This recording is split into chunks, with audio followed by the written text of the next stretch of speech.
हम कक्षा 10 का स्टार्ट कर रहे हैं। तो शुरू करते हैं। पहला लेसन है हमारा रासायनिक अभिक्रियाएं एवं समीकरण एवं समीकरण। रासायनिक अभिक्रियाएं एवं समीकरण हमारा पहला चैप्टर है, जिसमें अब हम इसमें हमारा पहले हेडिंग है भौतिक परिवर्तन एवं रासायनिक परिवर्तन। तो हम समझते हैं कि भौतिक परिवर्तन और रासायनिक परिवर्तन क्या होता है, क्योंकि रिएक्शंस जब होती है तो हमारा परिवर्तन ये होता है, चेंजेस होते हैं। जैसे एक चीज से दूसरी चीज का निर्माण होता है, रासायनिक अभिक्रिया, तो ये सारी चीज हम एक एक करके पढ़ते हैं। तो इसमें हमारा पहला टॉपिक या पहला हेडिंग है छोटा सा, भौतिक परिवर्तन क्या होता है, तो इसके बारे में हम थोड़ा सा पढ़ते हैं। यहाँ पर लिख लेते हैं भौतिक परिवर्तन। भौतिक परिवर्तन, भौतिक परिवर्तन ऐसे परिवर्तन होते हैं जिनमें किसी भी पदार्थ के संघटन और उसके रासायनिक गुणों में कोई परिवर्तन नहीं होता, सिर्फ उसकी भौतिक अवस्था और भौतिक गुणों में परिवर्तन होता है, जैसे रंग, आकार, आकृति। तो इसमें अगर लिखना चाहें तो हम लिख सकते हैं ऐसे परिवर्तन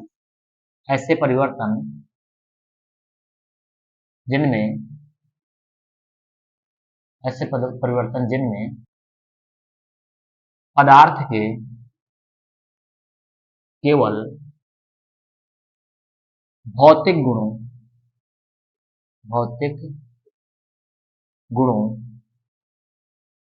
में परिवर्तन होता है,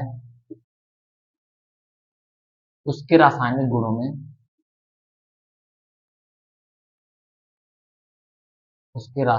गुणों में कोई परिवर्तन नहीं होता।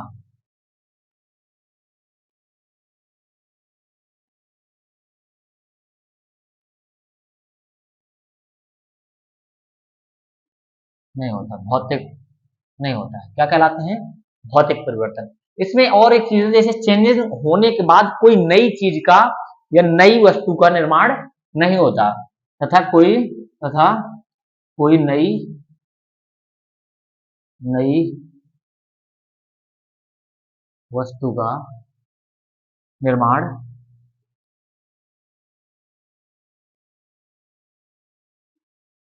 नहीं होता। क्या कहलाते हैं? भौतिक परिवर्तन। ऐसे परिवर्तन जिनमें पदार्थ के केवल भौतिक गुणों में परिवर्तन होता है, उसके रासायनिक गुणों में कोई परिवर्तन नहीं होता, तथा कोई नई वस्तु का निर्माण नहीं होता है। ऐसा नहीं है कि परिवर्तन होने के बाद कोई नई चीज बन जाए या उसके संगठन में। एक चीज और लिख सकते हैं कि उसके संगठन में या उसके रासायनिक गुणों में कोई भी परिवर्तन नहीं होता है।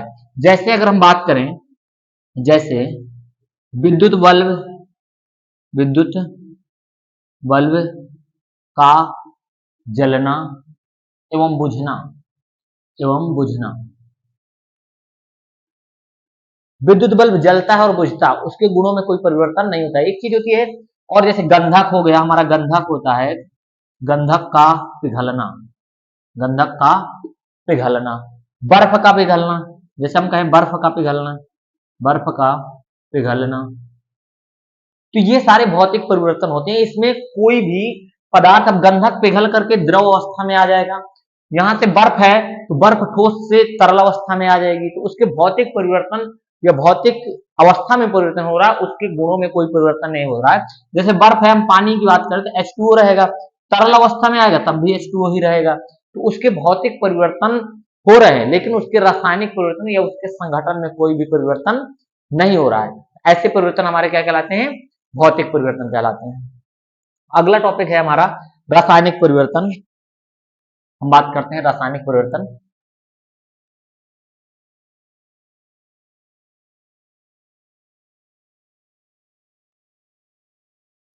रासायनिक परिवर्तन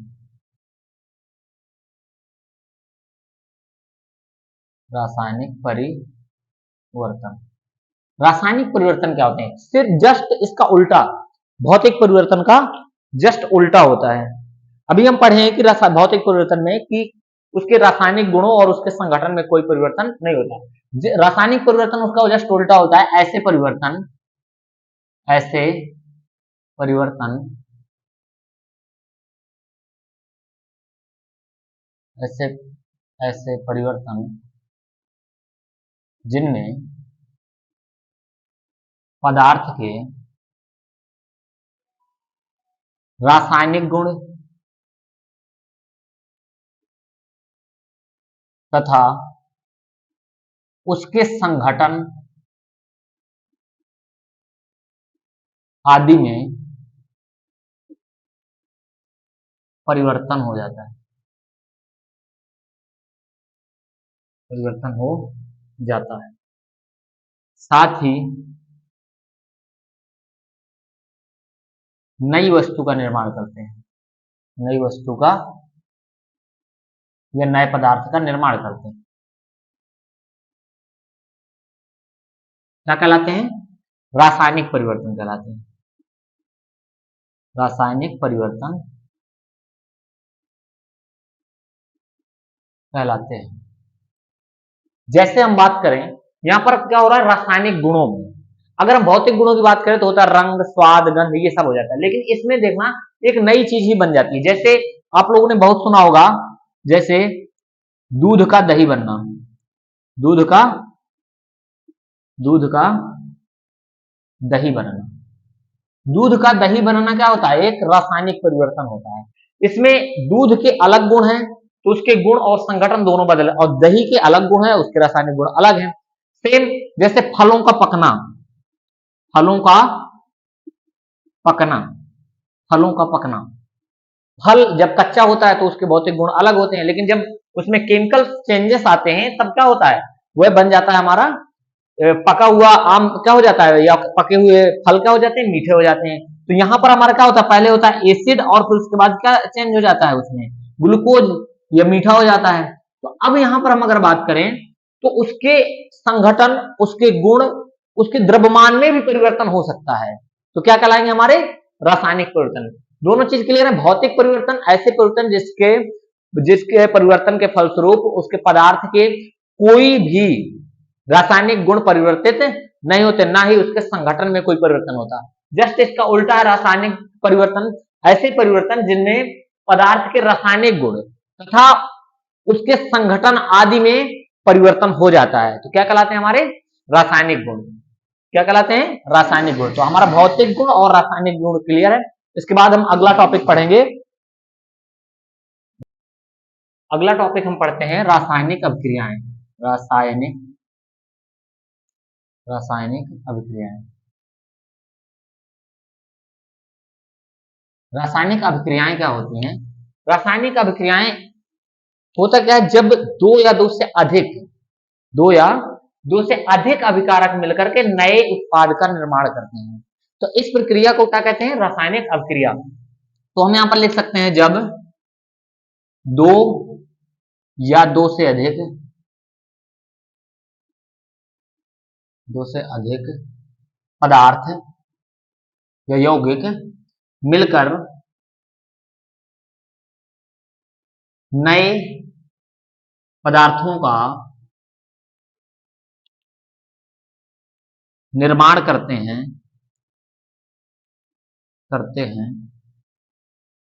यह प्रक्रिया क्या कहलाती है? रासायनिक रासायनिक अभिक्रिया कहलाती है। रासायनिक अभिक्रिया कहलाती है।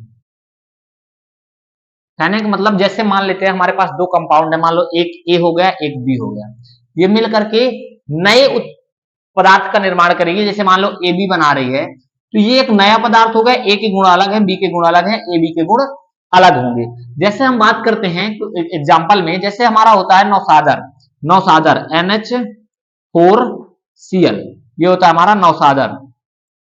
नौसादर में जब चूने को रगड़ा जाता है, मान लो अंगूठे में लेकर के ऐसे रगड़ा जाए, तो इसमें तीक्ष्ण अमोनिया की गंध होती है। तो ये दो हो गए, वहां पर हमको रिएक्शन में क्या मिलता है? तीक्ष्ण अमोनिया, NH3 प्लस पानी के अणु एक निकलता है, प्लस का CaCl2 बनता है। इसको अगर हम बैलेंस करें तो इसको बैलेंस कर लेते हैं, तो NH3 हो गया, NH4, तो इसमें एक और दो ऑक्सीजन, एक है इधर भी, एक है इधर Ca है, इधर सी है, इधर Cl2, तो यहाँ पर 2Cl2 लिख देंगे तो Cl बैलेंस हो जाएगा, तो इधर भी 2 लगाना पड़ेगा, तो 6 2 8 4 दूनी 8 बैलेंस हो गया।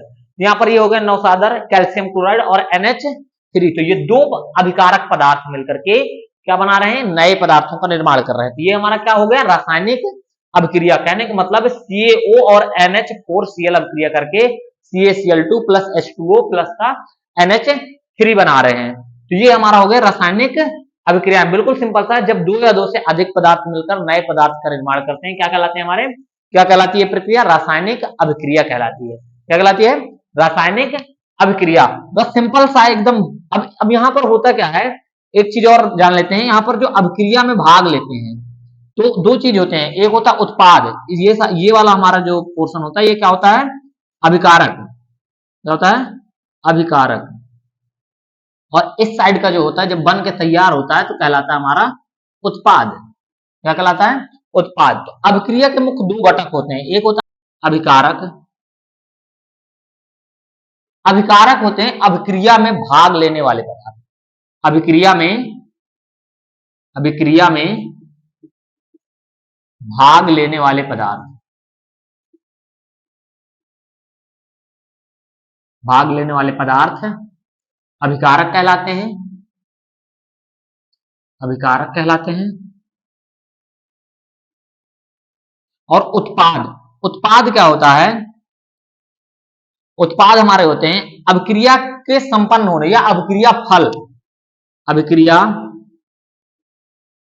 के संपन्न होने पर प्राप्त क्रियाफल, लिख देते हैं क्रियाफल। क्रियाफल या पदार्थ जो निकल के आते हैं, जो पदार्थ बनते हैं, क्या कहलाते हैं, उत्पाद कहलाते हैं।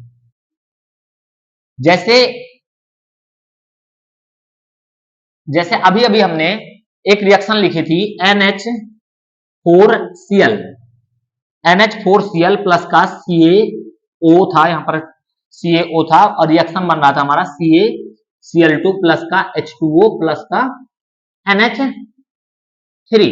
तो यहां पर हमारा 2Cl करके इधर ऐसे करके बैलेंस कर ले रहे थे, 3 दूनी 6 4 दूनी 8 हो गया। तो अब यहां पर जो अभिक्रिया में भाग ले रहे हैं NH4 और CaO भाग ले रहे हैं, तो ये हमारे क्या कहलाएंगे, अभिकारक। क्या कहलाएंगे, अभिकारक। और इस साइड वाले हमारे जो क्या कहलाएंगे, अभिक्रिया के फलस्वरूप जो प्राप्त होते हैं कहलाते हैं हमारे उत्पाद। क्लियर। तो रासायनिक अभिक्रिया क्या होती है कि जब दो या दो से अधिक पदार्थ मिलकर के नए पदार्थ का निर्माण करते हैं, तो ये प्रोसेस, ये प्रक्रिया क्या कहलाती है, रासायनिक अभिक्रिया। रासायनिक अभिक्रिया के मुख्य दो घटक होते हैं, हमारा पहला होता है अभिकारक और उत्पाद। अभिकारक वे पदार्थ होते हैं जो अभिक्रिया को संपन्न करते हैं या अभिक्रिया में भाग लेते हैं। अभिक्रिया में भाग लेने वाले पदार्थ अभिकारक कहलाते हैं, और अभिक्रिया होने के पश्चात या अभिक्रिया फल या क्रिया फल जो प्राप्त होता है हमें क्या कहलाता है, उत्पाद कहलाता है। क्लियर है, अभिक्रिया और उत्पाद। हो गया।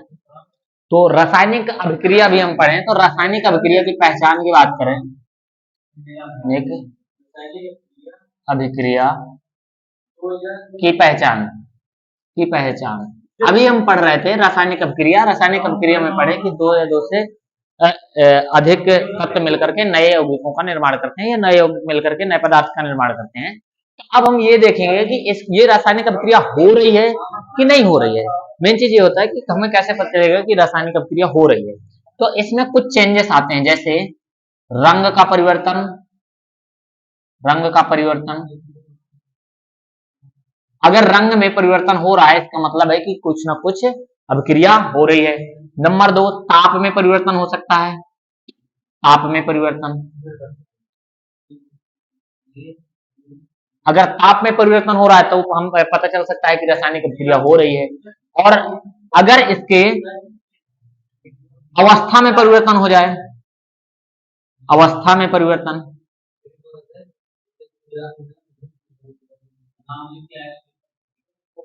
तो पहचान हो रही है कि अभिक्रिया हो रही है।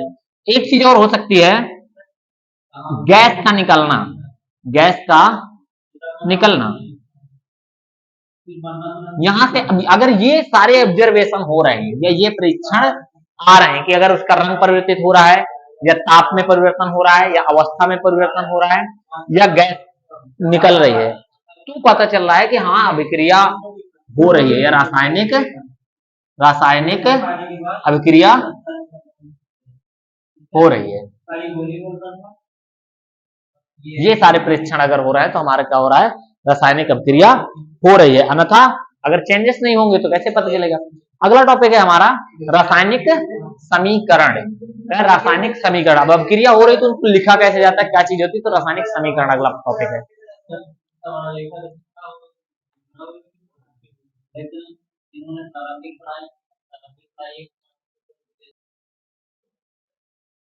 अब बात करते हैं हम रासायनिक समीकरण की। अभी हम बात कर रहे थे रासायनिक अभिक्रिया हो गया हमारा, अभिकारक हो गया, उत्पाद हो गया। अब रासायनिक समीकरण, रासायनिक समीकरण, रासायनिक समीकरण क्या होता है। तो अभी हम रासायनिक अभिक्रिया जब करेंगे तो उसके बाद हमें उसको लिखना होता है, तो रासायनिक समीकरण के रूप में लिखते हैं। तो यहां पर होता है कि, किसी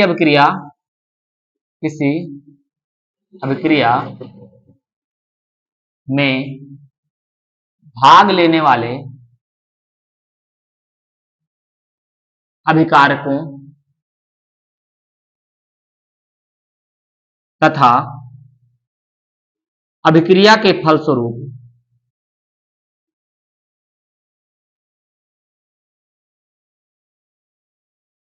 प्राप्त उत्पादों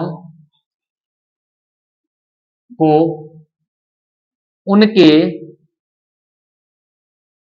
सूत्रों और प्रतीकों के रूप में निरूपित करना।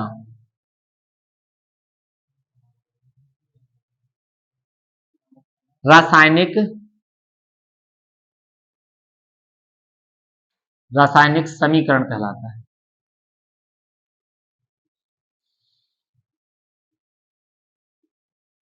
अब जैसे कोई दो चीज हमारी बन रही है, तो अब अभिक्रिया के फलस्वरूप जो हमें चीज प्राप्त होती है, तो उनको उनके सूत्रों के रूप में लिखना क्या कहलाता है, रासायनिक समीकरण कहलाता है। जैसे हम अगर मान लो हमें हिंदी से लिख करके मिल जाए कि सोडियम को सोडियम को पानी में डालने पर हाइड्रोजन गैस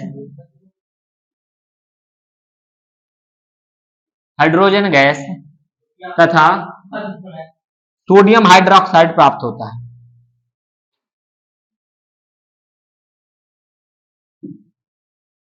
सोडियम हाइड्रोक्साइड प्राप्त होता है।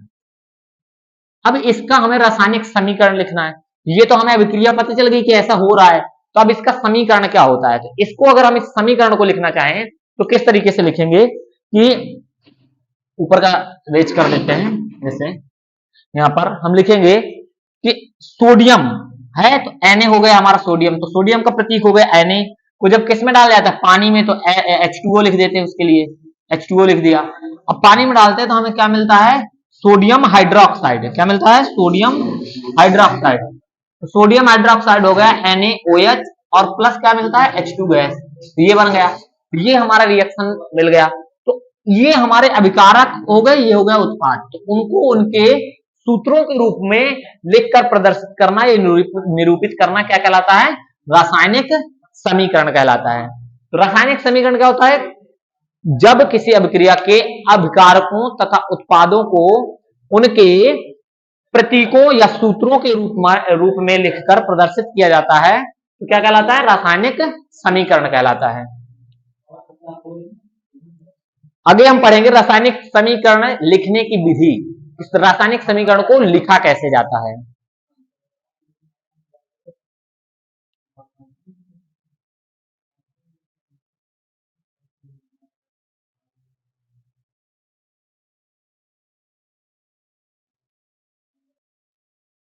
हाँ, तो रासायनिक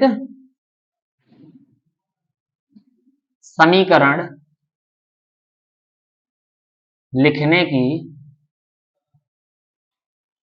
विधि। होगा क्या, रासायनिक समीकरण आखिर लिखा कैसे जाता है, हमें पता चल गया क्या क्या चीजें हैं और उनका निर्माण क्या क्या हो रहा है उनके द्वारा। तो हम यहाँ पर एक एक स्टेप बात समझते हैं कि क्या कैसे लिखा जाता है। जैसे हमारा होता है अभिकारक, सर्वप्रथम क्या करते हैं, अभिकारकों को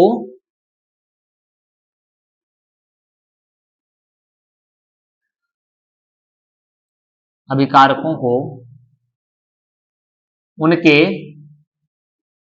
सूत्रों या प्रतीकों के रूप में, या प्रतीकों के रूप में लिखते हैं।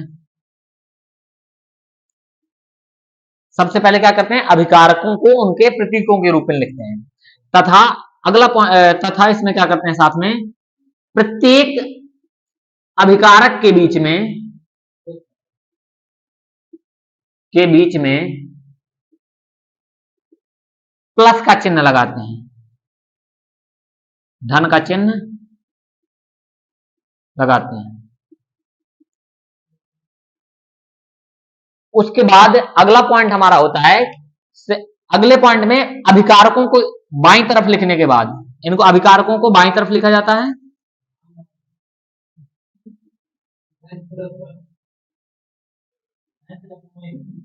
बाईं तरफ लिखते हैं।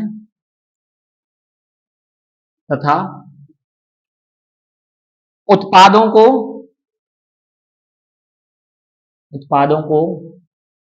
दाईं तरफ लिखा जाता है।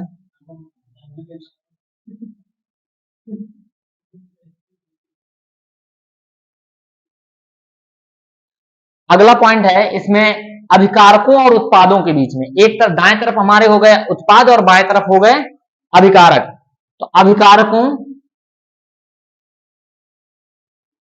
और उत्पादों के बीच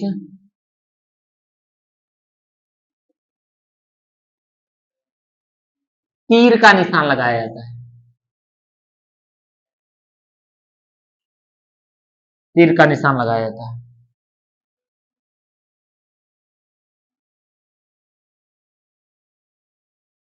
इस तीर के बाएं तरफ अभिकारक लिखे जाते हैं और दाएं तरफ उत्पाद। तो रासायनिक समीकरण लिखने के लिए सबसे पहले हम अभिकारकों और उत्पादों को अलग अलग उनके प्रतीकों और सूत्रों के रूप में लिख देंगे और प्रत्येक अभिकारक या प्रत्येक उत्पाद के बीच में प्लस का चिन्ह लगा देंगे और अभिकारक को बाएं तरफ और उत्पादों को दाएं तरफ, और बीच में तीर का निशान लिख करके अभिक्रिया को दर्शाया जाता है।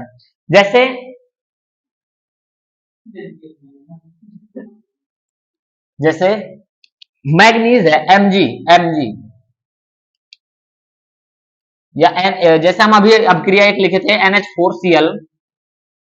NH4Cl प्लस का CaO, और उसके आगे लिखते हैं हम जो रिएक्शन बन के तैयार होता है हमारा CaCl2 प्लस H2O प्लस का NH3। तो इसमें हमारे बाएं तरफ ये हो गए अभिकारक और इस तरफ के क्या हो गए उत्पाद। अब अभिकारकों के, एक अभिकारक हो गया हमारा NH4Cl, दूसरा अभिकारक हो गया CaO।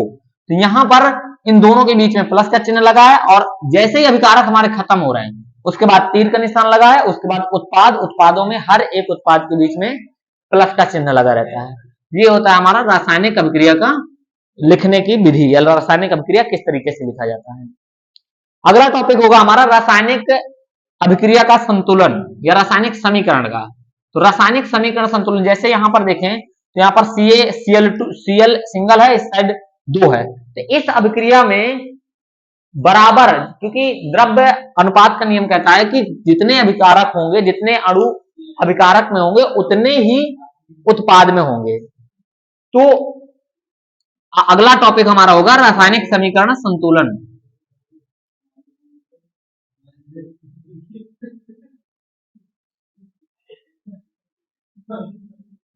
रासायनिक समीकरण संतुलन।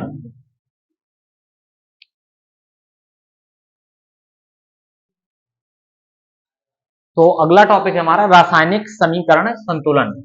क्या बात कर रहे थे, रासायनिक समीकरण संतुलन। तो रासायनिक समीकरण संतुलन से मतलब है कि अभिकारक के पक्ष में जितने अणु भाग लेंगे उतने ही उत्पाद बनकर के तैयार होंगे। तो रासायनिक समीकरण संतुलन के लिए बहुत सारी विधियां हैं, तो जिसमें से हमारा नंबर 1 होता है अनुमान विधि। अनुमान विधि। नंबर दूसरा होता है आंशिक समीकरण विधि। आंशिक समीकरण विधि। और अगला होता है, तीसरा नंबर होता है हमारा संयोजकता विधि। नंबर चौथा होता है हमारा आयनिक विधि। आयनिक विधि। इन विधियों में से हमारा कक्षा 10वीं में सिर्फ अनुमान विधि है, जिसको हम पढ़ेंगे। सिर्फ अनुमान विधि है कि अनुमान विधि से हम कैसे समीकरण को संतुलित करते हैं। ये वाली विधियां आपको कक्षा 11 या 12 में पढ़ने को मिलेगा। तो हम अनुमान विधि से रासायनिक समीकरण संतुलित करना सीखेंगे।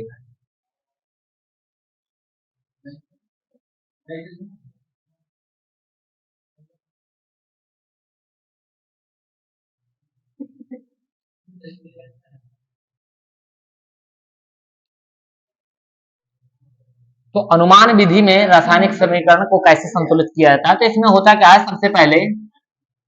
सबसे पहले अभिकारकों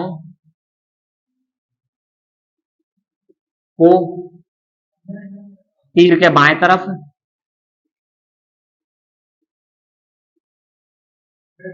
तथा उत्पादों को उनके उत्पादों को तीर के दाएं तरफ उनके प्रतीकों या सूत्रों के रूप में लिखते हैं। के रूप में लिखते हैं। उसके बाद इन दोनों को लिखने के बाद हम करते क्या हैं, सबसे पहले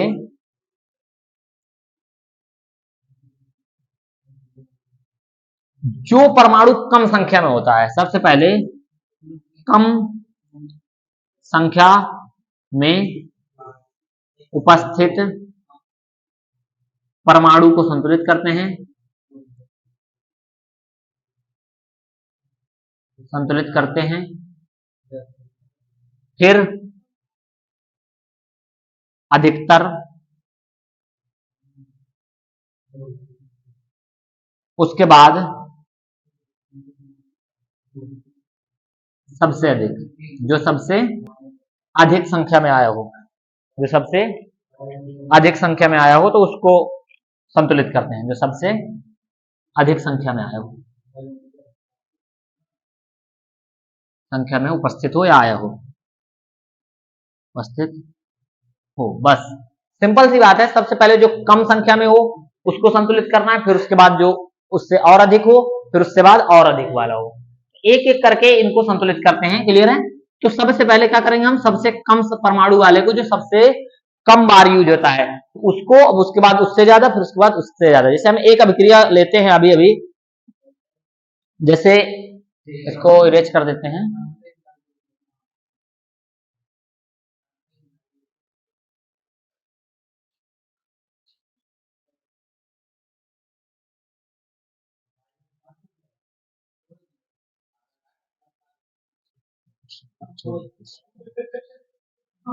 जैसे कॉपर, कॉपर में, कॉपर की ऐसे लिख लेते हैं, कॉपर की सांद्र सल्फ्यूरिक अम्ल, सांद्र सल्फ्यूरिक अम्ल से अभिक्रिया करने पर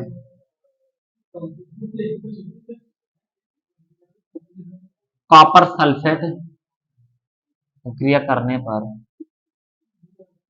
कॉपर सल्फेट कमा सल्फर डाइऑक्साइड, सल्फर डाइऑक्साइड तथा जल बनता है।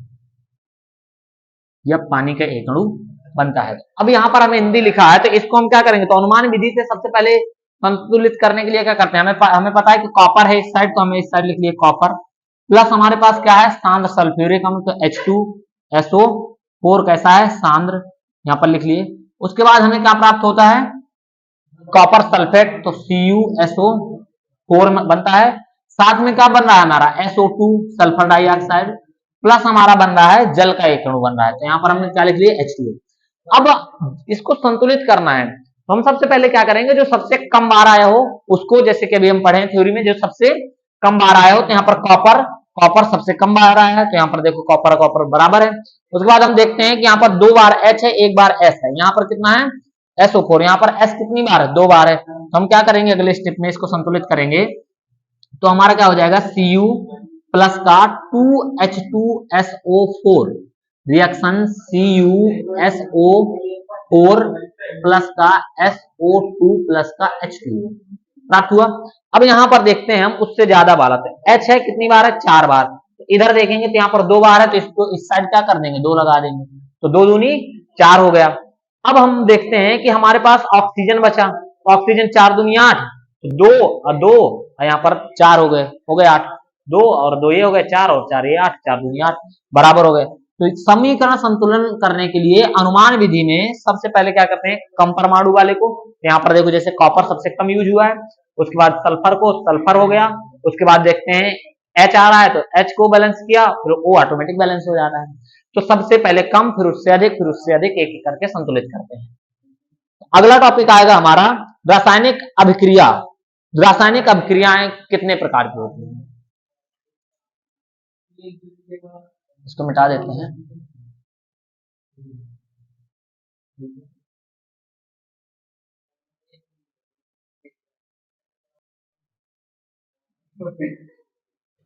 अब हम पढ़ेंगे रासायनिक अभिक्रियाओं के प्रकार। रासायनिक अभिक्रियाओं के प्रकार।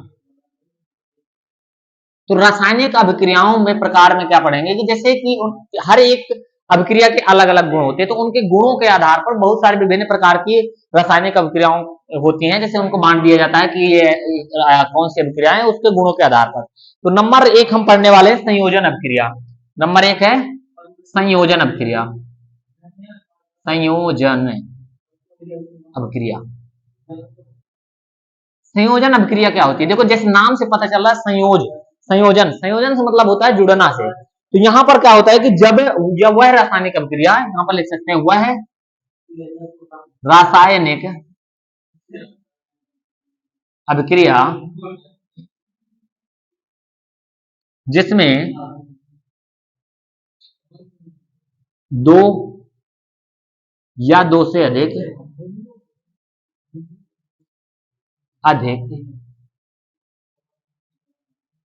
2 या 2 से अधिक अभिकारक पदार्थ या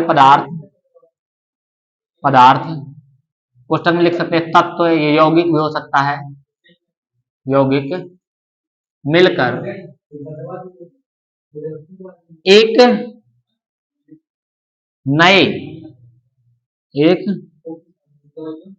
नए एकल उत्पाद का निर्माण करते हैं। एकल उत्पाद का निर्माण करते हैं, एकल उत्पाद का निर्माण करते हैं, साथ तथा कोई सह उत्पाद नहीं बनता है, सह उत्पाद नहीं बनता है। कहने का मतलब यह हुआ कि 2 अभिकारक होंगे या 2 से अधिक अभिकारक होंगे, वो जुड़ करके नए उत्पाद का निर्माण करेंगे, लेकिन उसमें कोई तीसरा उत्पाद नहीं बनेगा, सिर्फ एक ही उत्पाद बनेगा। जैसे एग्जांपल की बात करें, जैसे कोयले का दहन जब होता है, कोयले का दहन होता है, तो उसमें कार्बन और ऑक्सीजन, जैसे कोयले का दहन कोयले के दहन में क्या होता है, कार्बन होता है प्लस ऑक्सीजन होता है, कार्बन और ऑक्सीजन मिलकर के क्या बना रहे हैं, CO2। सिर्फ कार्बन डाइऑक्साइड एकल उत्पाद के निर्माण हो रहा है। यहाँ पर दो से अधिक हैं, दो हैं या दो से अधिक हो सकते हैं। जैसे अमोनियम क्लोराइड का बनना। दूसरा पॉइंट अगर हम एग्जांपल में लिखें, जैसे जैसे मान लेते हैं हम, हमारा है यहाँ पर NH3, ये हो गई हमारी अमोनिया, अमोनिया, और हाइड्रोजन क्लोराइड ले लें अगर HCl, ये क्या होता है, हाइड्रोक्लोरिक होता है गैस के रूप में, तो हाइड्रोजन क्लोराइड भी लिख सकते हैं इसको, हाइड्रोजन क्लोराइड। इस जब ये रिएक्शन करता है तो एकल उत्पाद बनाता है, ये बना लेता है हमारा नौसादर या अमोनियम क्लोराइड NH4Cl, ये कहलाता है हमारा अमोनियम क्लोराइड। ये होता है अमोनियम क्लोराइड। क्या होता है? Ammonium chloride. अब दूसरी रासायनिक अभिक्रिया के बारे में बात करते हैं। दूसरा नंबर है हमारा विस्थापन अभिक्रिया। विस्थापन अभिक्रिया, विस्थापन अभिक्रिया। अब बात करेंगे हम विस्थापन, पहले हम ये संयोजन जिसमें क्या हो रहा था कि दो उत्पाद जुड़ करके नए उत्पाद का निर्माण करते हैं। तो ये विस्थापन अभिक्रिया वे अभिक्रियाएं होती हैं, ऐसे लिख सकते हैं, विस्थापन अभिक्रियाएं वे अभिक्रियाएं होती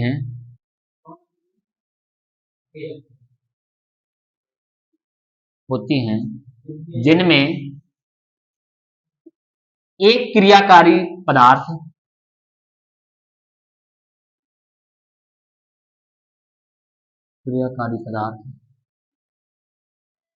दूसरे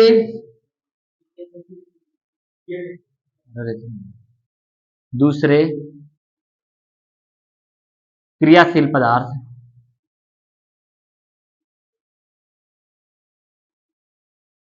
से कम क्रियाशील पदार्थ को विस्थापित कर देता है।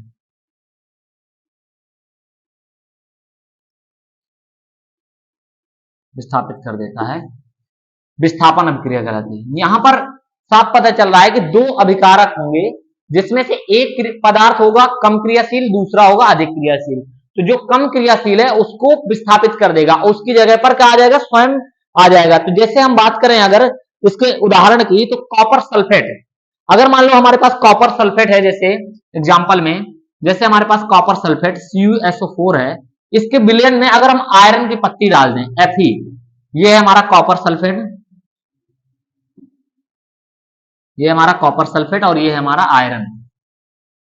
अब इस आयरन में जब कॉपर सल्फेट, तो आयरन अधिक क्रियाशील होता है कॉपर की अपेक्षा, तो ये क्या करेगा, फेरस सल्फेट FeSO4 बना लेगा, प्लस साथ में कॉपर अपना विस्थापित हो जाएगा।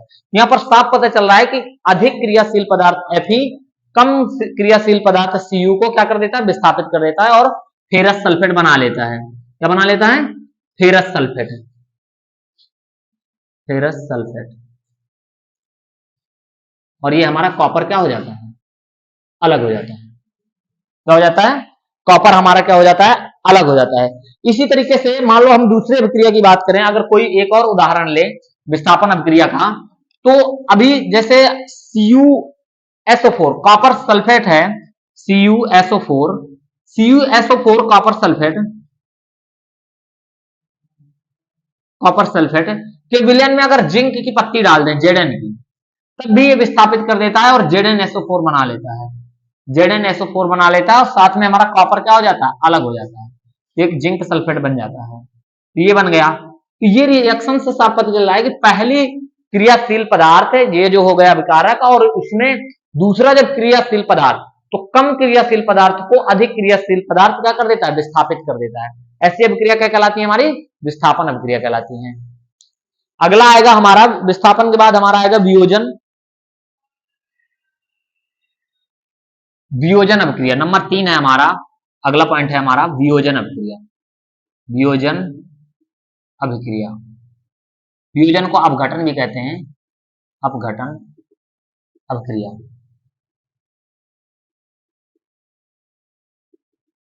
यहां पर होता है वे अभिक्रियाएं या ऐसी अभिक्रियाएं, वे अभिक्रियाएं, वे अभिक्रियाएं जो बाह्य कारकों के प्रभाव के कारण अपने मूल तत्वों या लघु यौगिकों में टूट जाते हैं।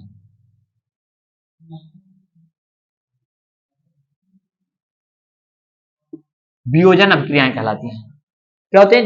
अब ऐसी अभिक्रियाएं जिनमें क्या होता है, बाह्य कारकों जैसे ताप दाब ये होता है, बाह्य कारक होते हैं, इनके कारण अपने मूल यौगिकों या मूल तत्वों जिनसे वो बनी होती हैं उनमें अगर ये टूट जाती हैं तो क्या कहलाती है? हमारी वियोजन या अपघटन अभिक्रियाएं।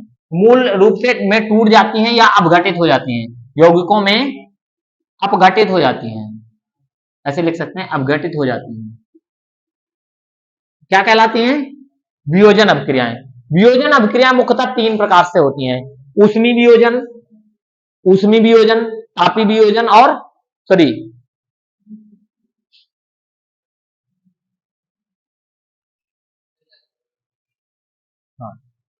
तो वियोजन अभिक्रियाएं ये 3 प्रकार से वियोजित होती हैं। पहला नंबर हमारा हो जाता है ऊष्मीय वियोजन। ऊष्मीय वियोजन, ऊष्मीय वियोजन क्या होता है कि जब ऊष्मा के प्रभाव के द्वारा, जब ऊष्मा के प्रभाव के द्वारा कोई वियोजन होता है तो हमारा क्या कहलाता है? ऊष्मीय वियोजन। इसमें जैसे ऊष्मीय वियोजन की बात करें, जैसे हमारा है CaOCl2, क्या होता है हमारा? CaCO2 भी लिख सकते हैं। अब वियोजन या अपघटन अभिक्रियाएं कितने प्रकार की हो जाती हैं हमारे? 3 प्रकार की। 3 प्रकार में से नंबर 1 हमारा आ जाता है ऊष्मीय, ऊष्मीय अपघटन। नंबर 2 आ जाता है हमारा प्रकाश अपघटन, प्रकाश अपघटन। और नंबर 3 आ जाता है हमारा विद्युत अपघटन, विद्युत अपघटन। तो ये तीनों अपघटन अपनी अपनी अलग, जैसे बाह्य कारक की हम बात कर रहे थे आपके, यहां पर क्या हो रहा है? ऊष्मा के कारण अपघटन होगा, यहां पर प्रकाश के कारण अपघटन होगा और यहां पर हमारा विद्युत के कारण अपघटन होगा। तो तीनों हो जाएंगे हमारे अपघटन, ऊष्मीय, प्रकाशीय और विद्युत, जिनको एक एक करके हम पढ़ने वाले हैं अभी।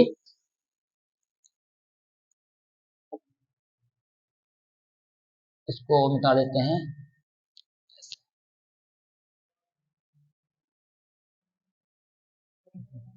ऊष्मीय अपघटन, ऊष्मीय, यहां पर हम बात करेंगे ऊष्मीय अपघटन की,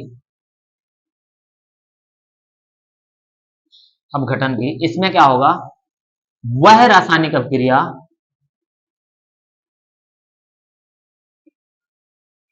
अभिक्रिया जिसमें यौगिक ऊष्मा के प्रभाव के द्वारा, ऊष्मा के प्रभाव के द्वारा अपने 2 या अपने सरल यौगिकों में, सरल यौगिकों में अपघटित हो जाता है,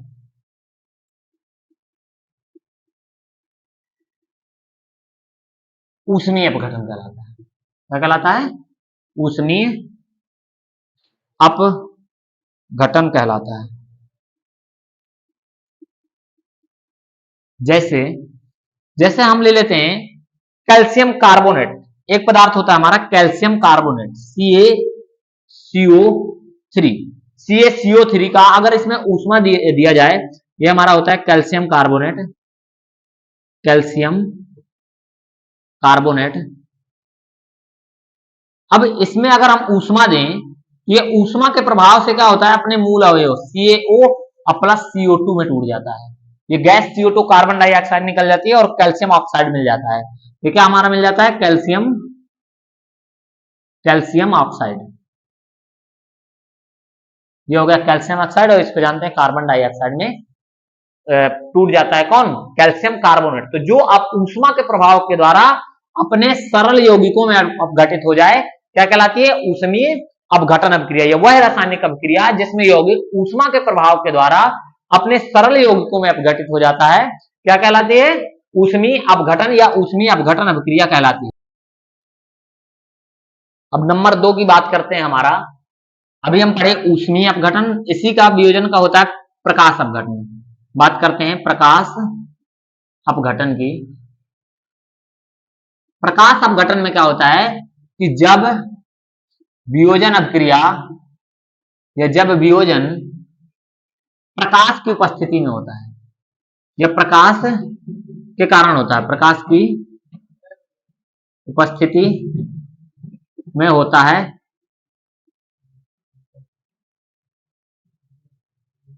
तो प्रकाश अपघटन कहलाता है। क्या कहलाता है? प्रकाश अपघटन। जैसे इसमें एक रिएक्शन दे देते हैं, जैसे AgCl, AgCl में अगर प्रकाश यहां पर पड़े तो ये टूट करके हमारा Ag अलग हो जाता है, प्लस का Cl2 बना लेता है, Cl2 गैस के रूप में निकल जाता है। तो यहाँ पर बैलेंस कर देते हैं, तो 2 और 2 Ag, तो ये हो गया हमारा सिल्वर क्लोराइड। क्या ये? Silver chloride. सिल्वर क्लोराइड मिलाकर के क्या बना लेता है? Silver plus chlorine gas. ये हमारा हो गया प्रकाश अपघटन। सिर्फ एक लाइन, जब वियोजन प्रकाश की उपस्थिति में होता है या जब वियोजन अभिक्रिया प्रकाश की उपस्थिति में होती है तो क्या कहलाता है? हमारा प्रकाश अपघटन कहलाता है। क्या कहलाता है? उपस्थिति में होता है तो प्रकाश अपघटन कहलाता है।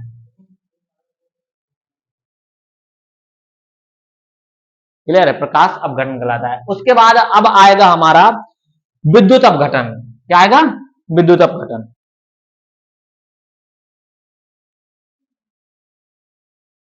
अब हम बात करेंगे विद्युत अपघटन, इसकी विद्युत अपघटन। विद्युत अपघटन क्या होता है कि वह अपघटन या वह अभिक्रिया, वह प्रक्रिया जिसमें जिसमें पदार्थ के जलीय विलयन या गलित अवस्था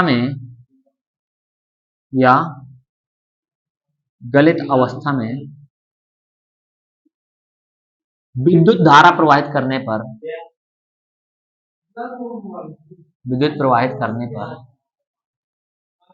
वह अपने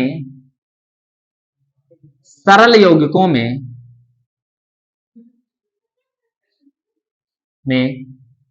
वियोजित हो जाता है।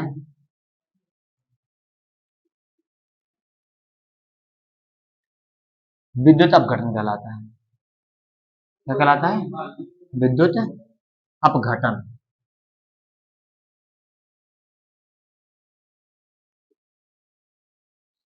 विद्युत अपघटन कहलाता है। इसमें होता क्या है कि एनोड पर ऋणायन और कैथोड पर धनायन एकत्रित हो जाते हैं। इसमें एनोड पर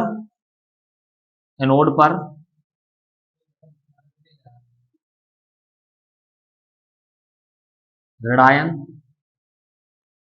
तथा कैथोड पर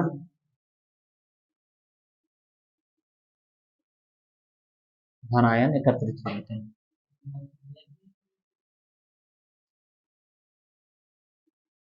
हो जाते हैं। अब जैसे एग्जांपल की अगर हम बात करें, जैसे अम्लीय जल में, अगर किसमें? अम्लीय जल में, अगर अम्लीय जल में क्या करें? विद्युत धारा प्रवाहित करें,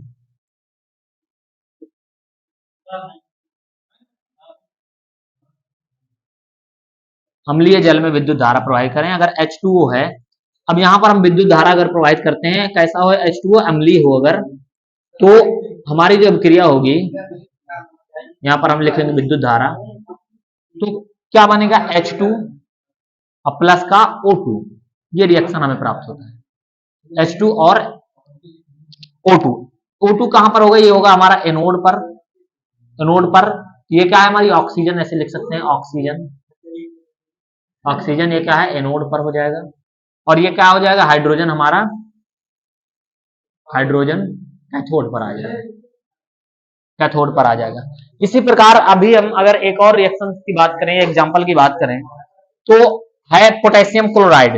जैसे हम बात करें पोटेशियम क्लोराइड की, तो उसमें उसकी गलित अवस्था में या विद्युत धारा प्रवाहित करने पर KCl, इसमें विद्युत धारा जब हम प्रवाहित करते हैं तो सेम रिएक्शन होती है। यहाँ पर 2K मिल बन जाता है और यहाँ पर दो लगा देते हैं, प्लस का Cl2 बन जाता है। तो ये हो गई हमारी क्लोरीन, ये हमारी क्या हो गई क्लोरीन। ये कहां पर प्राप्त होगी, एनोड पर। और कैथोड पर हमारा क्या प्राप्त हो जाएगा, कैथोड पर हमारा पोटेशियम प्राप्त हो जाएगा, पोटेशियम। और ये हमारा पोटेशियम क्लोराइड, पोटेशियम क्लोराइड। तो विद्युत धारा प्रवाहित करने पर जब वह अपने सरल यौगिकों में टूट जाता है या तत्वों में टूट जाता है तो कौन सा अपघटन कहलाता है, विद्युत अपघटन। क्या कहलाता है, विद्युत अपघटन। तो वियोजन की तीनों चीजें हो गई। विद्युत, हमारा पहला नंबर था ऊष्मीय वियोजन, दूसरा नंबर था प्रकाश वियोजन, नंबर 3 था विद्युत अपघटन या विद्युत वियोजन। तो तीनों के तीनों वियोजन अपक्रियाओं के एग्जाम्पल में बहुत बार पूछा जाता है प्रकाश अपघटन। तो क्लियर रखना है कि प्रकाश अपघटन में क्या होता है, जैसे AgCl था। और यहाँ पर एक रिएक्शन सभी के एक एक याद रखने पड़ेंगे। अगला टॉपिक है हमारा उभय अपघटन अभिक्रिया। उभय नंबर चौथा नंबर होगा या पांचवा, चौथा नंबर है उभय अपघटन अभिक्रिया। उभय अपघटन अभिक्रिया, उभय अपघटन अभिक्रिया वे रासायनिक अभिक्रिया होती हैं या वे रासायनिक अभिक्रियाएं, वे रासायनिक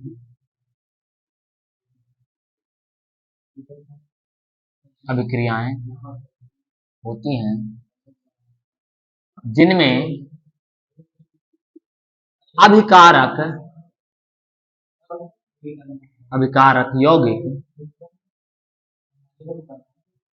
यौगिकों के आयनों अथवा मूलकों, आयनों या मूलकों के परस्पर विनिमय द्वारा नए उत्पाद बनते हैं। उभय अपघटन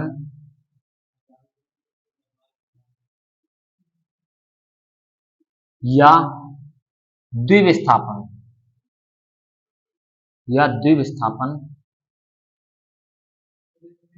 अभिक्रियाएं कहलाती हैं।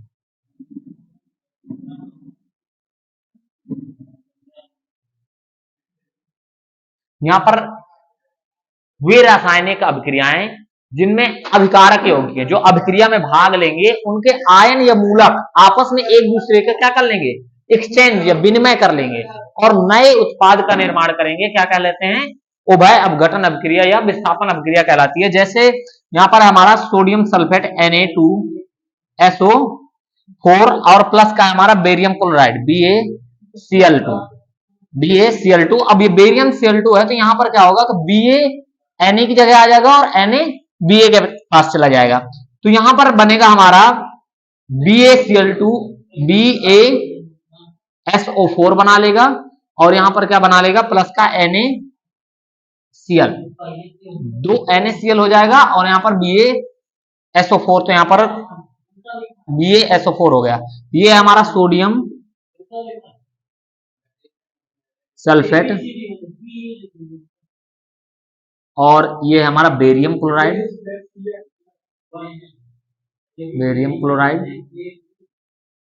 और ये हमारा बेरियम सल्फेट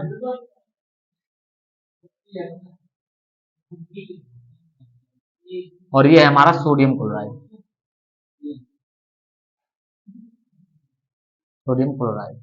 यहां पर अभिकारक पदार्थ एक दूसरे के मूलकों या आयनों में चेंज हो रहे हैं। तो Ba की जगह Na आ गया, NO को प्रतिस्थापित कर दिया और Ba को डबल प्रतिस्थापन हो रहा है, इस वजह से इसको क्या कहा जाता है, द्विविस्थापन अभिक्रिया भी कहा जाता है। यहां पर देख पा रहे हैं कि Ba और Na दोनों एक दूसरे से क्या हो रहे हैं, विस्थापित हो रहे हैं। तो इस वजह से इसको क्या कहा जाता है, हमारा उभय अपघटन या द्विविस्थापन अभिक्रिया। अगला और एग्जांपल में अगर लिखना चाहें, जैसे हमारा होता है AgNO3 sodium nitrate, silver nitrate, silver nitrate AgNO3, ये होता है हमारा सिल्वर नाइट्रेट। अगर सिल्वर नाइट्रेट की अभिक्रिया केसीएल से करवाई जाए पोटेशियम क्लोराइड से, तो ये क्या बना लेता है, पोटेशियम नाइट्रेट KNO3 प्लस का हमारा बना लेता है AgCl,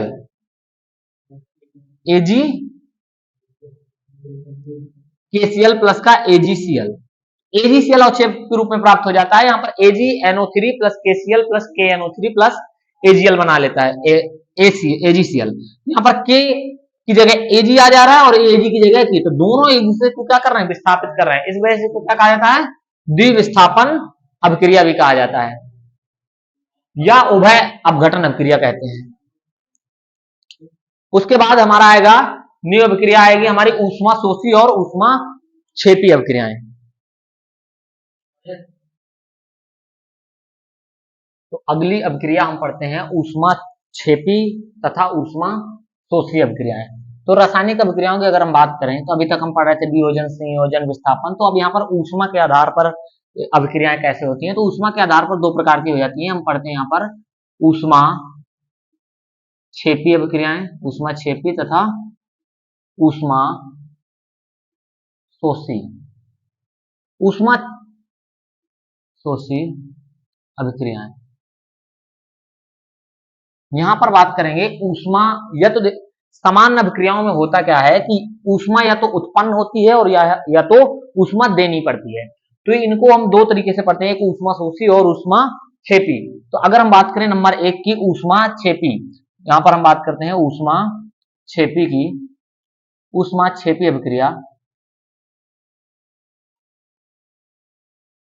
ऊष्मा क्षेपी अभिक्रिया क्या होती है, वे रासायनिक अभिक्रियाएं, वे रासायनिक अभिक्रियाएं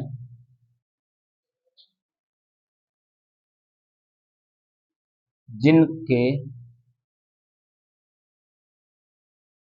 संपन्न होने पर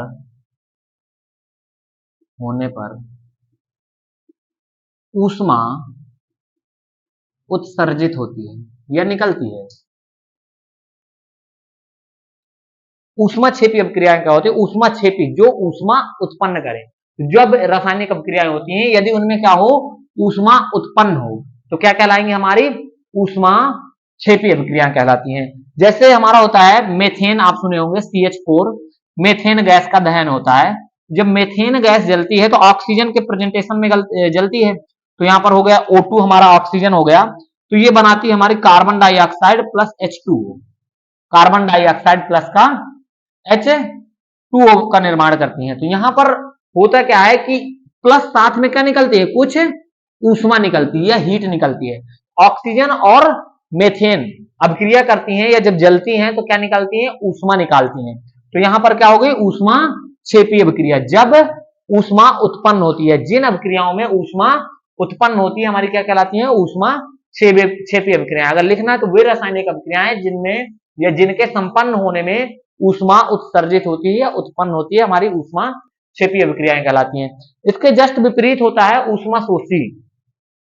ऊष्मा शोषी जिनमें अभिक्रियाएं या वे अभिक्रियाएं जिनमें क्या होता है, ऊष्मा अवशोषित होती है। तो नंबर 2 अगर हम बात करें ऊष्मा शोषी अभिक्रियाओं की, यहां पर हम बात करते हैं ऊष्मा शोषी अभिक्रियाएं।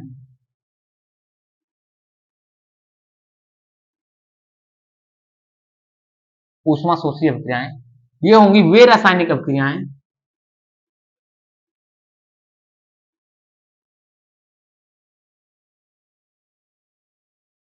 जिनके या जिनको संपन्न होने में या संपन्न होने के लिए ऊष्मा देनी पड़ती है या ऊष्मा का अवशोषण करती है, या ऊष्मा का अवशोषण करती हैं क्या कहलाती हैं? ऊष्मा शोषी अभिक्रिया कहलाती है। ऊष्मा शोषी अभिक्रिया कहलाती है।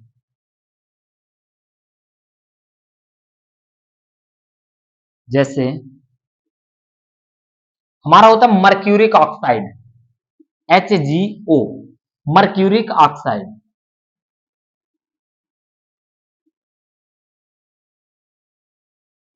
मर्क्यूरिक ऑक्साइड को अगर ऊष्मा दी जाए तो ये क्या करेगा? मरकरी मतलब Hg, मरकरी और प्लस का ऑक्सीजन O2 में टूट जाता है। किसमें टूट जाता है? Hg प्लस O2 में। यहां पर क्या हो रहा है कि ऊष्मा देनी पड़ती है। जब इसमें ऊष्मा देते हैं तो ये अपने मूल कणों में टूट जाता है या अभिक्रिया हो जाती है, तो अपना अलग Hg और O2 के रूप में हो जाता है। या इसके जस्ट विपरीत जो था ऊष्मा शोषी में, वो ऊष्मा छेपी में तो ऊष्मा निकल रही थी, यहां क्या करना पड़ रहा है? ऊष्मा देना पड़ रहा है, उसमें ऊष्मा निकल रही है। निकल रही मतलब छेपी और अवशोषित हो रही है, तो ऊष्मा शोषी होती है। अभी ऊष्मा छेपी और ऊष्मा शोषी अभिक्रिया के अगर सामान्य उदाहरण की बात करें तो हमारे जैसे ऊष्मा शोषी की बात करें, ऊष्मा छेपी हो गया और शोषी हो गया, तो जितनी भी प्राकृतिक गैसें, जैसे ऊष्मा छेपी के उदाहरण की बात करें तो प्राकृतिक गैसों का जलना, प्राकृतिक गैसों का दहन लिख सकते हैं। तो जितनी भी प्राकृतिक गैसें जलती हैं तो ऊष्मा उत्पन्न करती हैं। तो प्राकृतिक गैसों का दहन हमारा क्या होता है? ऊष्मा छेपी अभिक्रिया होती है। श्वसन, श्वसन जैसे हम सांस लेते हैं, श्वसन, श्वसन क्या होता है? श्वसन ऊष्मा छेपी अभिक्रिया होती है, ऊष्मा छेपी अभिक्रिया होती है। हम सांस लेते हैं, ऑक्सीजन फिर बर्न होती है और हमें क्या मिलता है? एनर्जी निकल के आती है। तो श्वसन भी क्या है हमारा? ऊष्मा छेपी अभिक्रिया। साग सब्जियों का विघटित होना ऊष्मा छेपी अभिक्रिया होती है। साग सब्जियां जो होती हैं जब खराब हो जाते हैं तो लिख सकते हैं यहां पर साग सब्जियों, साग सब्जियों का अपघटित होना या सड़ जाना, अपघटित होना क्या कहलाता है? ऊष्मा छेपी अभिक्रिया कहलाती है। और भी है जैसे प्रकाश संश्लेषण हो गया। प्रकाश संश्लेषण हमारा ऊष्मा शोषी अभिक्रिया कहलाती है, क्योंकि उसमें ऊष्मा देनी पड़ती है, प्रकाश की उपस्थिति होती है, उसके बाद हमारा ऊष्मा तब जाकर अभिक्रिया संपन्न होती है। तो अगर हम बात करें प्रकाश संश्लेषण की, तो प्रकाश संश्लेषण हमारा क्या कहलाता है? ऊष्मा शोषी अभिक्रिया। प्रकाश संश्लेषण, प्रकाश संश्लेषण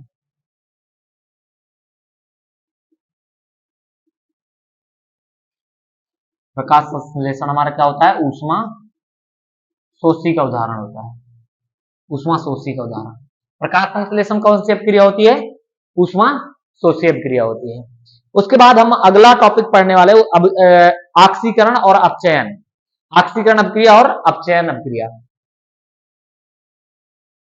अगला टॉपिक है हमारा, अगली अभिक्रिया है छठवां टाइप की, ऑक्सीकरण, ऑक्सीकरण तथा अपचयन, अपचयन अभिक्रियाएं। ऑक्सीकरण तथा अपचयन अभिक्रियाएं। अब इसमें हम बात करेंगे कि ऑक्सीकरण क्या होती है और अपचयन अभिक्रियाएं क्या होती हैं। तो यहां पर नंबर 1 करके लिख सकते हैं, नंबर 1 करके ऑक्सीकरण, ऑक्सीकरण या ऑक्सीकरण को ही हम उपचयन भी कहते हैं, उपचयन ना कि अपचयन। ऑक्सीकरण या उपचयन अभिक्रियाएं लिख दें, अभिक्रियाएं,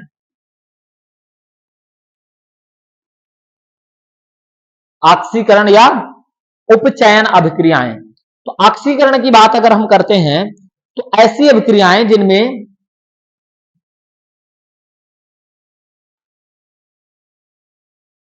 यहां पर हम बात कर रहे हैं ऑक्सीकरण या अपचयन अभिक्रियाएं। तो अभिक्रियाएं वे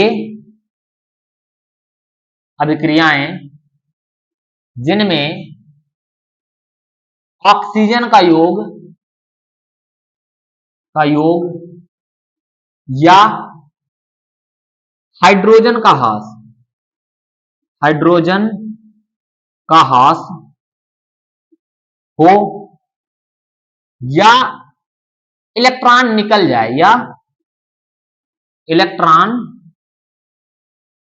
जाए ऑक्सीकरण या उपचयन कहलाता है। ऑक्सीकरण या उपचयन कहलाता है। ऑक्सीकरण या उपचयन कहलाता है जिसमें क्या हो, ऑक्सीजन का ह्रास हो, ऑक्सीजन का योग और हाइड्रोजन का ह्रास हो या इलेक्ट्रॉन क्या हो, निकल जाए। जैसे हम बात करें, एग्जाम्पल की बात करें, जैसे हमारा है Cu है, अब प्लस का O2 है, ये हमारा कॉपर हो गया और ये हमारा क्या हो गया, ऑक्सीजन। क्या हो गया, ऑक्सीजन। तो ये क्या करेगा, हमारा CuO कॉपर ऑक्साइड बना लेगा। क्या बना लेगा, कॉपर ऑक्साइड। अब यहां पर क्या हो जाएगा, 2, क्योंकि ऑक्सीजन 2 है तो 2 बैलेंस करना पड़ेगा, तो 2 हो जाएगा। ये क्या हो गया, अथवा अभी हम बात करें या तो इलेक्ट्रॉन, तो यहाँ ऑक्सीजन जुड़ रहा है। अगर हम बात करें और रिएक्शंस लिखने की, जैसे हमारा SnCl2 होता है, SnCl2 प्लस Cl2 अगर बात करें तो यहाँ पर क्या हो जाएगा, SnCl4 हो जाता है, जुड़ जाते हैं। अगर बात करें Na सोडियम, तो ये क्या करेगा, Na और प्लस बनाएगा, प्लस एक इलेक्ट्रॉन निकाल देगा। ये अभिक्रिया क्या हमारी कहलाएगी, ऑक्सीकरण या उपचयन अभिक्रिया। कौन सी अभिक्रिया, ऑक्सीकरण या उपचयन, ना कि अपचयन, ध्यान देना, ऑक्सीकरण या उपचयन अभिक्रिया। अब इसके जस्ट अपोजिट होता है दूसरी अभिक्रिया, हम पढ़ेंगे अपचयन अभिक्रिया। कौन सी अभिक्रिया, अपचयन।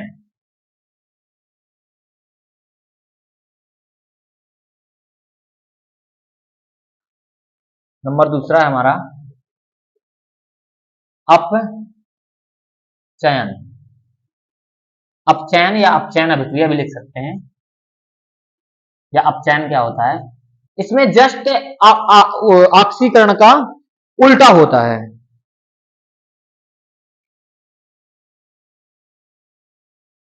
वे अभिक्रियाएं जिनमें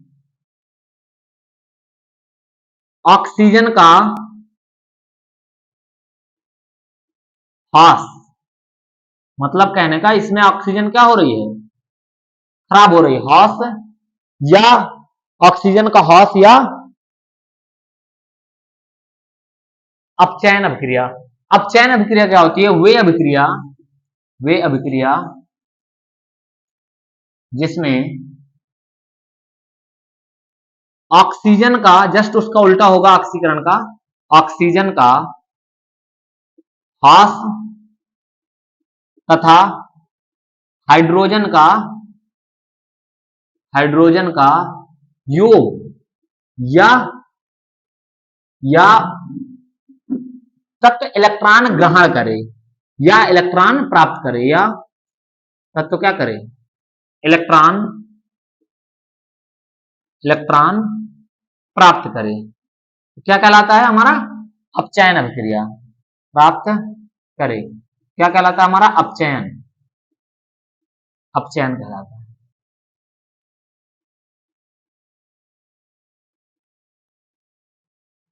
जैसे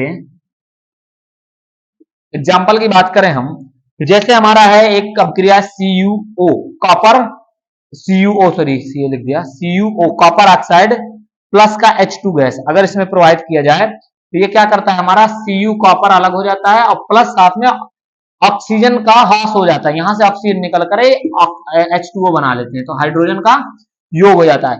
इसी तरह और भी रिएक्शंस की बात करें, जैसे हमारा ZnO जिंक ऑक्साइड होता है, प्लस इसमें अगर कार्बन की रिएक्शन करवाई जाए तो कार्बन के साथ ऑक्सीजन का ह्रास होता है, यहां से ऑक्सीजन का ह्रास हो जाता है, तो यहाँ पर खाली बच जाता है हमारा Zn और CO। इसी तरीके से जैसे अभी इसके ऊपर रिएक्शन लिखे थे, तो यहाँ पर Na प्लस है और प्लस का एक इलेक्ट्रॉन इसको प्राप्त हो जाए, ये क्या बना लेगा, Na बना लेगा। यहाँ पर क्या हो रहा है, एक इलेक्ट्रॉन प्राप्त हो रहा है, या हाइड्रोजन का ह्रास हो रहा है, ऑक्सीजन का योग हो रहा है, वो सॉरी ऑक्सीजन का ह्रास और हाइड्रोजन का योग हो रहा है, तो क्या कहलाता है हमारा, अपचयन कहलाता है। बात कर रहे थे आक्सीकारक तथा अपचायक पदार्थ की, तो नंबर 1 हम बात कर लेते हैं आक्सीकारक की। आक्सीकारक की, यहाँ पे आक्सीकारक है, आक्सीकारक, आक्सीकारक। तो आक्सीकारक पदार्थ क्या होते हैं, वे पदार्थ जो या वे पदार्थ जिनका अपचयन होता है, अपचयन होता है, या इलेक्ट्रॉन ग्रहण करते हैं, क्या कहलाते हैं हमारे, आक्सीकारक। आक्सीकारक अगर इलेक्ट्रॉन ग्रहण करें कहलाते हैं वे पदार्थ जिनका अपचयन होता है, वे पदार्थ जिनका क्या होता है, अपचयन होता है या इलेक्ट्रॉन ग्रहण करते हैं, क्या कहलाते हैं हमारे, आक्सीकारक। क्या कहलाते हैं, आक्सीकारक। इसके जस्ट अपोजिट हमारा होता है अपचयन, अपचायक। क्या होते हैं, अपचायक। अपचायक पदार्थ क्या होते हैं, वे पदार्थ, जस्ट इसका उल्टा हो जाता है, वे पदार्थ जिनका ऑक्सीकरण होता है, ऑक्सीकरण होता है या इलेक्ट्रॉन त्यागते हैं, या इलेक्ट्रॉन त्यागते हैं, क्या कहलाते हैं हमारे, अपचायक पदार्थ कहलाते हैं, अपचायक, अपचायक पदार्थ कहलाते हैं। इसमें सिंपल सा है, जस्ट उल्टा। अगर हम अभिक्रिया की बात करें, ऑक्सीकरण अभिक्रिया होती है हमारे अपचायक पदार्थों में, और अपचयन अभिक्रिया होती है आक्सीकारक पदार्थों में, जस्ट उल्टा होता है। अगर हमारा ऑक्सीकरण अभिक्रिया हो रही है तो इसका मतलब पदार्थ कौन सा, अपचायक है। अगर हमारा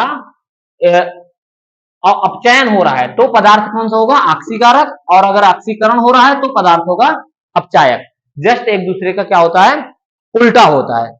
अगली अभिक्रिया हम पढ़ेंगे ऑक्सीकारक अपचय, ऑक्सीकरण अपचयन या रेडॉक्स अभिक्रिया, जिसमें ऑक्सीकरण और अपचयन दोनों एक साथ होता है।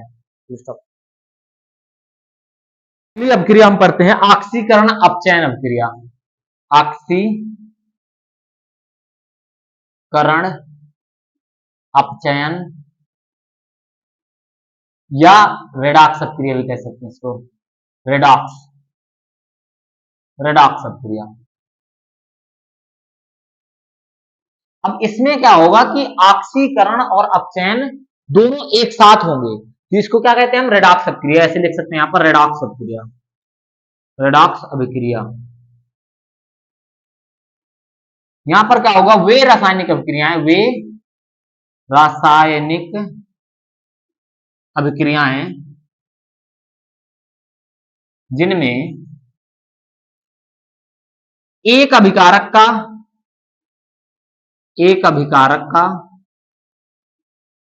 ऑक्सीकरण तथा दूसरे अभिकारक का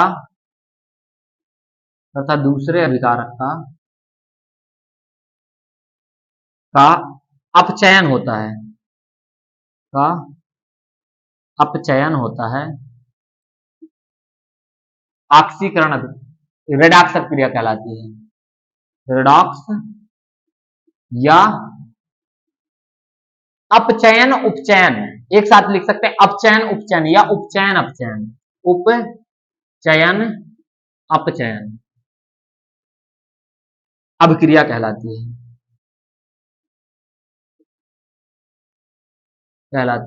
है।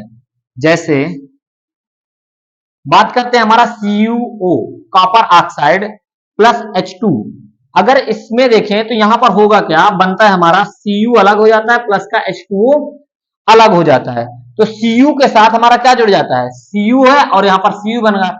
यहाँ पर क्या हो रहा है, ऑक्सीजन का ह्रास हो रहा है, तो ये क्या कहलाएगा हमारा अपचयन। क्या कहलाएगा, अपचयन। यहाँ पर हो क्या रहा है, ऑक्सीजन का ह्रास हो रहा है, ऑक्सीजन का ह्रास हो रहा है, तो ये क्या कहलाई हमारी अपचयन। यहां पर देखो तो ऑक्सीजन का क्या हो रहा है, योग हो रहा है, यहां से ऑक्सीजन अलग हो गई, Cu हो गया, और यहां पर क्या हो रहा है हमारा ऑक्सीजन का योग हो रहा है, तो ये क्या हो गई हमारी ऑक्सीकरण। क्या हो गई, ऑक्सीकरण। यहां पर क्या हो रहा है, ऑक्सीजन का प्राप्त हो रही है, ऑक्सीजन का योग हो रहा है, ऑक्सीजन, ऑक्सीजन का योग। तो यहां पर स्पष्ट पता चल रहा है कि एक अभिकारक का अपचयन और दूसरे का ऑक्सीकरण, या एक का ऑक्सीकरण दूसरे का अपचयन हो रहा है, तो हमारी कौन सी अभिक्रिया कहलाती है, रेडॉक्स अभिक्रिया या उपचयन अपचयन अभिक्रिया। इसको उपचयन अपचयन अभिक्रिया भी कहा जाता है, या रेडॉक्स अभिक्रिया कहलाता है। ऐसी अभिक्रियाएं जिनमें ऑक्सीकरण और अपचयन दोनों होता है, सीधे से याद रखना है कि जिनमें ऑक्सीकरण और अपचयन दोनों होता है, रेडॉक्स अभिक्रियाएं कहलाती हैं। बिल्कुल सिंपल सा, सीधे से एक एग्जांपल देना है, CuO, इसमें ऑक्सीजन हटा देना तो Cu बचा और H2 इसके साथ O जुड़ गया। तो जब जुड़ रहा होता तो हमें पता है ऑक्सीजन का जब योग होता है तो ऑक्सीकरण, और जब ऑक्सीजन का ह्रास होता है तो अपचयन कहलाती है। यहाँ पे अपचयन और ऑक्सीकरण दोनों हो रहा है, तो कौन सी अभिक्रिया हो गई हमारी, रेडॉक्स अभिक्रिया। अब हमारी सारी की सारी अभिक्रियाएं खत्म हो गई। दो टॉपिक और इसमें बचे हैं, संक्षारण और विकृत गंधिता, जो अभी पढ़ेंगे। टॉपिक हमारा बचा हुआ संक्षारण और विकृत गंधिता। तो हम बात करते हैं संक्षारण की। संक्षारण, संक्षारण के होते हैं, तो यहां पर संक्षारण क्या होता है, जब कोई धातु, कोई धातु अम्ल या आर्द्रता, अम्ल या आर्द्रता से मतलब है, आर्द्रता से मतलब है कि नमी, अम्ल या आर्द्रता के संपर्क में आती है, के संपर्क में आती है, तो वह संक्षारित होने लगती है या खराब होने लगती है, संक्षारित होने लगती है, अर्थात संक्षारित होने लगती है या खराब होने लगती है। इस प्रक्रिया को, इस प्रक्रिया को संक्षारण कहते हैं। क्या कहते हैं, इस प्रक्रिया को संक्षारण कहते हैं। जैसे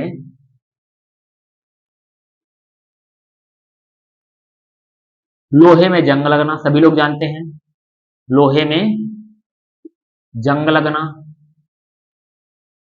और भी उदाहरण की बात करें, जैसे चांदी पर काली परत चढ़ना, चांदी पर काली परत चढ़ना, काली परत चढ़ना, ये सारे किसके उदाहरण है, संक्षारण के। मतलब ये खराब होने लगती है, लोहे में जंग लग जाता है, खराब हो जाता है, और काली परत चढ़ने लगी तो चांदी पर तो चांदी क्या होने लगती है, भद्दी होने लगती है, काली दिखने लगती है।